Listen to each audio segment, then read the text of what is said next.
आपने शिक्षक के रूप में जितनी निष्ठा के साथ जितनी ईमानदारी के साथ कार्य किया है, क्या आपको राजनीति में भी मौका मिलता है तो उतनी ईमानदारी से आप राजनीति करते तो मैं शिक्षक की कार्य किया और ज्ञान का गंगा बढ़ाया। वैसे मैं क्रमांक जिला पंचायत क्रमांक 11 में गाड़ी छाप में यदि मैं जीत जाता हूँ तो सभी को जो है मैं वहाँ विकास का पहले काला पानी बोलते थे, वैसे अभी 36 जो गांव है नदी उस पार उसको अभी भी काला पानी जैसे वो लोग जीवन व्यतीत कर रहे हैं। और अभी तक जो जो भी कोई भी वहाँ बनता है वो अपना कुछ भी उन्होंने पिछले जो लोगों को बयान दिया था उनका ये कहना था कि पंडरामाली समाज के दो कैंडिडेट सौभाग्य पात्र जी और देशबंधु नायक जी चुनाव लड़ रहे हैं, जिसके चलते दोनों की लड़ाई का तीसरे को फायदा मिलेगा। उन्होंने ऐसा बयान दिया था। उनके बयान से जो श्री नीलकंठ जोशी जी मेरे को भी मैं भी गया था, उनका चरण स्पर्श किया और मुझे भी आशीर्वाद दिए कि ये दोनों लड़ रहे हैं और आपको फायदा होगा, आप मेरी क्लासमेट हो, आप जरूर जीत जाओगे। आप क्लासमेट हैं तो क्या क्लासमेट मतलब आपके दोस्त की तरह थी, उनका पर एक मेरे दोस्त हैं और वे इतने बड़े समाज के मुखिया हैं, सभापति हैं, वो मेरे को जरूर सपोर्ट करेंगे।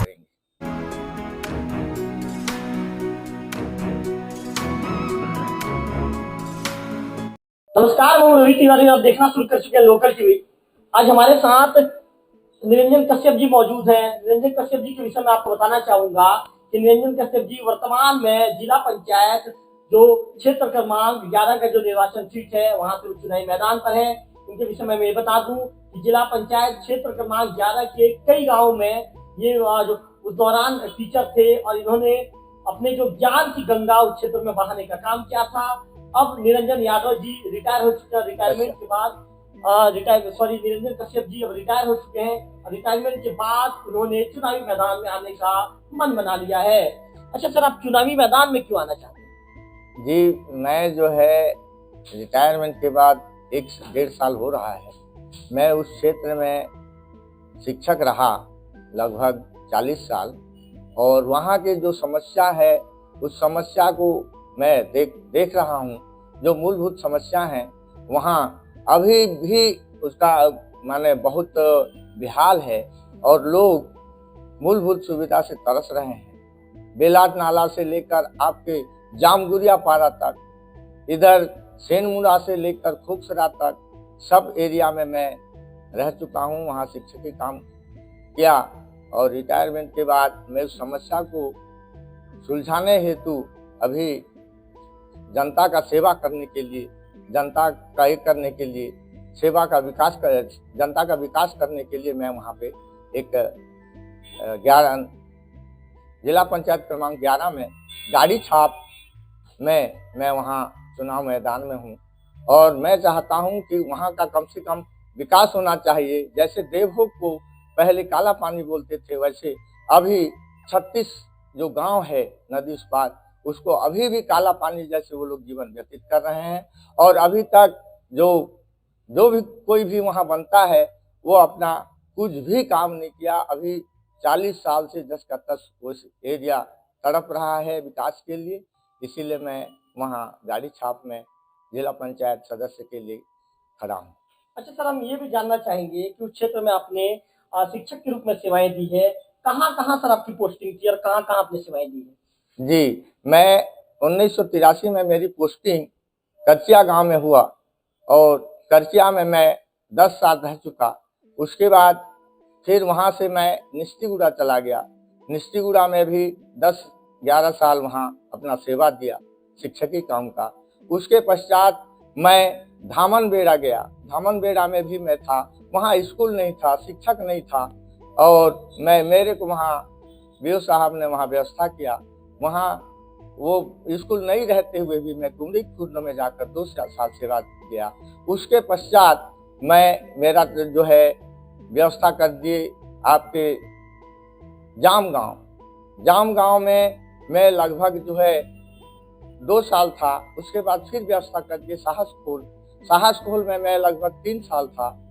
साहस स्कूल मिडिल स्कूल में 3 साल वहाँ सेवा दिया। उसके पश्चात झाकरपारा में 5 साल सेवा दिया। उसके पश्चात फिर मैं मूल स्कूल जाम गांव चला आया और जाम गांव में मेरा जो है सेवानिवृत्त हुआ। अच्छा कश्यप सर, जनता जानना चाहती है, लोकल टीवी के दर्शक जानना चाहते हैं कि आखिर जनता आपके ऊपर क्यों भरोसा करे? जनता मेरे को इसलिए भरोसा कर रही है कि वहाँ जो विकास तो हुआ नहीं, जो पहले जो बने वो अपना साधे और अपना कुछ भी विकास नहीं किए, और मैं उस समस्या से रूबरू हूँ। मैं ज्ञान दिया, अब जो है विकास देना चाहता हूँ। अच्छा सर, कुछ क्षेत्र की बात की जाए तो सुभाष चंद्र पात्र जी बीजेपी से हैं, राजकुमार प्रधान जी कांग्रेस से हैं, देशबंधु नायक जी निर्दलीय प्रत्याशी के तौर पर चुनावी मैदान पर हैं, इसके साथ साथ धनसिंह मरकाम जी भी हैं और आप हैं। सर, यदि इन सब कैंडिडेट की तुलना करें तो आप अपने आप को किस स्थान पर देखते हैं? देखिए, मेरा जो समाज है वहाँ बहुत विस्तृत है और समाज के लोग मुझे चाहते हैं, और मेरे पढ़ाए हुए जितने भी विद्यार्थी हैं, मैं लगभग 40 साल सेवा दिया हूँ, उसमें से मेरा जो है सब विद्यार्थी हैं, सभी मेरे को बहुमत से जिताएंगे और मेरे को गाड़ी छाप में वोट करके बहुमत से जिताएंगे। सर, गाड़ी छाप का स्थान क्या है पूछा मैं सभी कैंडिडेट की तुलना में? 5। नहीं, मतलब आप किस स्थान पर है अपने आप को देखते हैं? आपको क्या लगता है आप सबसे टॉप में है अभी चुनावी प्रचार में कि नीचे में? आप क्या लगता है, क्या लगता है? देखिए, वैसे तो मैं घूम रहा हूँ, मेरे को बहुत सारा जनता जनार्दन मेरे को सपोर्ट कर रहा है, और मेरे को लग रहा है कि मैं अवश्य ही जिला पंचायत सदस्य का चुनाव जीत जाऊंगा। अच्छा सर, पंडरामाली समाज के जो सभापति हैं नीलकंठ बिसी जी, उन्होंने पिछले दिन लोकल टीवी में बयान दिया था। उनका ये कहना था कि पंडरामाली समाज के 2 कैंडिडेट सुभाष चंद्र पात्र जी और देशबंधु नायक जी चुनाव लड़ रहे हैं, जिसके चलते दोनों की लड़ाई का तीसरे को फायदा मिलेगा। उन्होंने ऐसा बयान दिया था। उनके इस बयान को लेकर आप क्या सोचते हैं? बिल्कुल, जो श्री नीलकंठ बिसी जी, मैं भी गया था, उनका चरण स्पर्श किया और मुझे भी आशीर्वाद दिए कि ये दोनों लड़ रहे हैं और आपको फायदा होगा, आप मेरे क्लासमेट हो, आप जरूर जीत जाओगे करके मेरे को आशीर्वाद दिए नीलकंठ बिसी। सर, आपके क्लासमेट हैं तो क्या एक क्लासमेट मतलब आपके दोस्त हैं एक तरह से, तो क्या सर एक दोस्त दूसरे दोस्त को सपोर्ट करेगा? बिल्कुल, मेरे दोस्त हैं और वे इतने बड़े समाज के मुखिया हैं, सभापति हैं, वो मेरे को जरूर सपोर्ट करेंगे। क्यों आपको लगता है कि नीलकंठ जी आपको सपोर्ट करेंगे? क्योंकि दोनों जो है उनके समाज के 2 जने खड़े हो गए, एक जने यदि खड़े हो जाता तो वो पूरी जो है वहाँ पे अपना वर्चस्व बना के रखता, और दोनों खड़े हुए हैं, इसीलिए श्री बिसी जी जो है मेरे को आशीर्वाद दिए हैं कि आप जरूर जीतोगे। सर, क्या बातचीत थी आपके क्लासमेट से? आपकी क्या बातचीत थी जब आप वहां पर गए थे?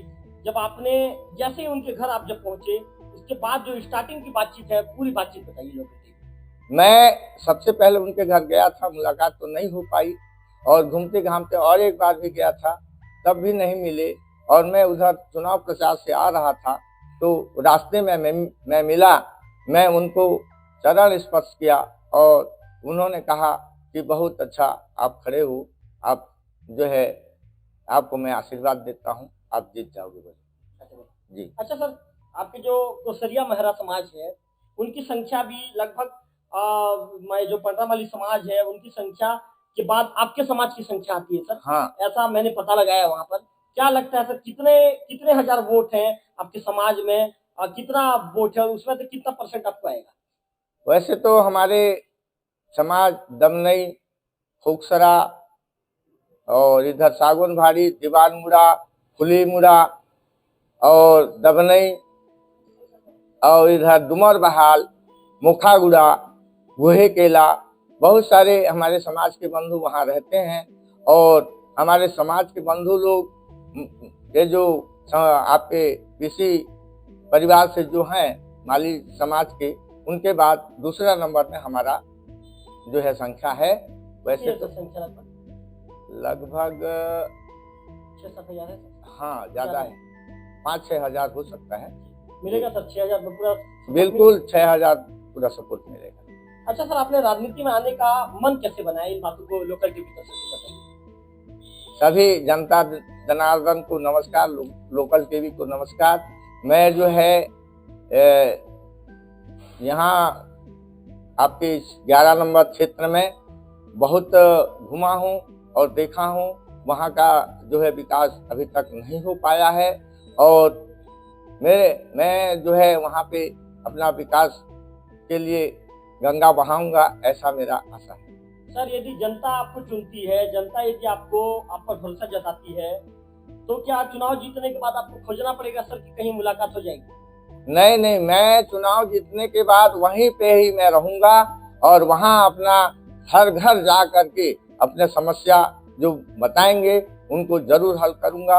और मैं देखा हूं जैसे जामगुरिया पारा में यदि कोई डिलीवरी होता है और तो वो जामगुरिया पारा वाले खाट में लद करके जो है दिमानमुरा तक ले जाते हैं और वहां से उड़ीसा या देवभूमि लाते हैं। मैं उस समस्या को से रूबरू हूँ। आज नहीं, आज से 40 साल पहले तो और दुर्गम स्थिति था। अभी जाने के लिए रास्ता नहीं है वहां। और बेलाट नाला जो कि कई दिनों से समस्या बना हुआ है, बाढ़ आता है तो पानी के कारण जो है उधर जा नहीं पाते और वहां के दुख सुख में के लोग जो है इधर आ नहीं पाते। ये सब समस्या को मैं देख चुका हूं और आज तक किसी ने इस काम को नहीं किया, न पहल नहीं किया। मैं वहां शिक्षक के रूप में रहा। हर स्कूल में एक एक और कोई तो एक शिक्षक की शाला है और उस सब समस्या से मैं रूबरू हूँ।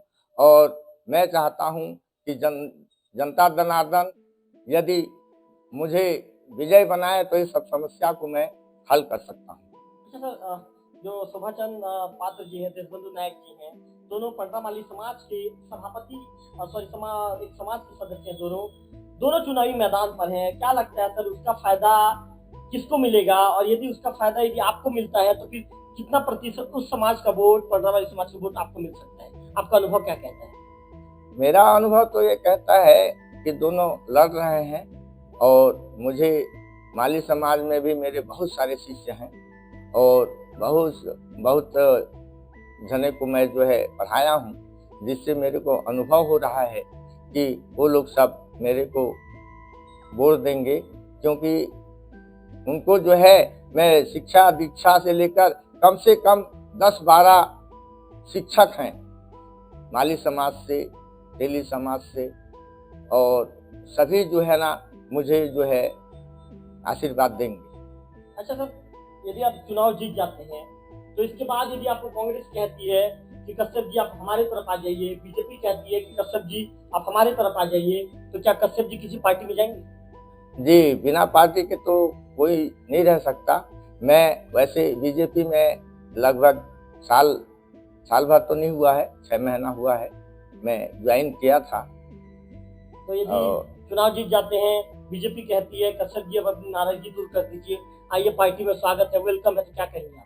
बिल्कुल, मैं जो पार्टी मुझे अपना स्थान देना चाहती है तो मैं जरूर वहाँ शामिल होना चाहूँगा, कांग्रेस हो या जनता हो।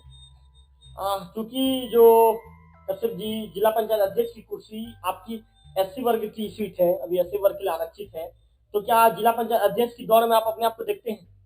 जी, जिला पंचायत अध्यक्ष के रूप में मैं जरूर देखूंगा, क्योंकि हमारे समाज के लोग भी आ रहे हैं और मेरे से यदि कोई और योग्य होगा तो उसको भी मैं चांस दूंगा। जैसे हमारे गौरी शंकर जी हैं, गौरी शंकर और मैं एक ही समाज के हैं, वो यदि नहीं चाहते तो मैं जरूर जिला अध्यक्ष के लिए मैं फाइट करूंगा।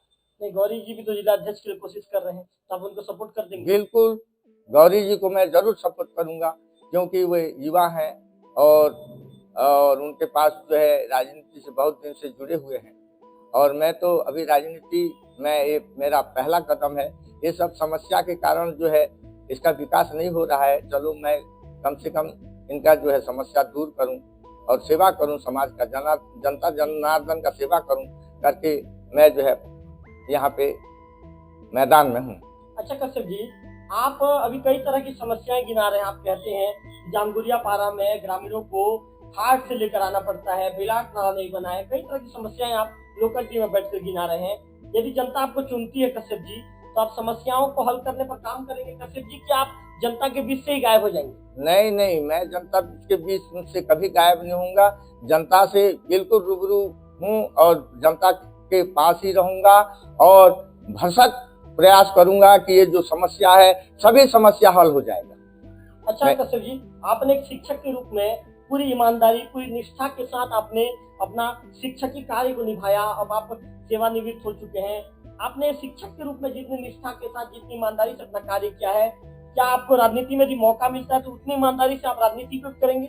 बिल्कुल, जो मैं शिक्षकी कार्य किया और ज्ञान का गंगा बहाया, वैसे मैं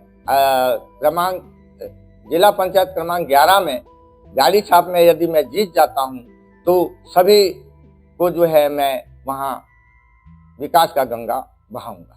अच्छा कश्यप जी, एक अंतिम सवाल। लोकल टीवी के माध्यम से, लोकल टीवी चूंकि एक एक घर तक पहुंचती है, लोकल टीवी को बहुत ज्यादा प्रेम मिल रहा है पूरे देखो ब्लॉक में। अब लोकल टीवी के माध्यम से क्षेत्र क्रमांक 11 की जो जनता है उन्हें क्या संदेश देना चाहेंगे? मैं सभी 11 जिला पंचायत क्रमांक 11 के जितने भी मतदाता भाई बंधु बुजुर्ग, मेरे पिता तुल्य आदमी, सभी को मैं नमस्कार करता हूं और मैं उनको जो है यदि मुझे आशीर्वाद देते हैं तो मैं ये जितने समस्या है उनके पास जो समस्या है यदि मेरे को बताएंगे तो मैं उनसे लड़ के सरकार से लड़ूंगा और मेरा जो अधिकार है, जो यदि बन जाता हूं तो मेरा अधिकार है, तो मैं सभी समस्याओं को दूर अवश्य करूंगा और लगे रहूंगा। और यदि हार भी जाता हूं तो भी मेरे को यदि कोई सहयोग मांगता है तो मैं जरूर उनके पास जाऊंगा और उनका समस्या को हल करूंगा। तो कश्यप जी ने बहुत बड़ी बात कह दी। कश्यप जी ने कहा कि जीतूंगा तो सरकार से भी जनता के अधिकारों को लेकर लड़ जाऊंगा, यदि हार भी जाता हूं तो तब भी जनता की समस्याओं को दूर करने के लिए खड़ा रहूंगा। कश्यप जी ने इस तरह की बातें कही है। कश्यप जी एक शिक्षक के रूप में अपना जो शैक्षणिक कार्य निभा चुके हैं, सेवानिवृत्त होने के बाद उन्होंने राजनीतिक कदम रखा है और उनका कहना है कि जनता की सेवा के लिए उन्होंने राजनीति के मार्ग को चुना है। सभी की जानकारी लोकल टीवी देखो।